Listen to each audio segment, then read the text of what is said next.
আজকে কি রোদ বেরোবে না? সারাদিন এরকমই থাকবে। গা থেকে তো গরমে পোশাক খোলাই যাচ্ছে না। ছাদে চলে এলাম, সানবির মা বললো একটা পেঁপে পেড়ে দিতে।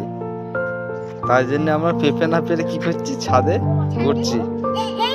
আসার মেন উদ্দেশ্য হলো একটা পেঁপে পাড়তে হবে। আজকে তো নিরামিষ, তো দেখি কোন পেঁপেটা পাড়া যায়। পাপা, তাহলে পেঁপে তো পাড়তে হবে। তুমি পাড়তে পারবে না? না না না, ওকে ধরো, ওকে ধরো। পেঁপেটা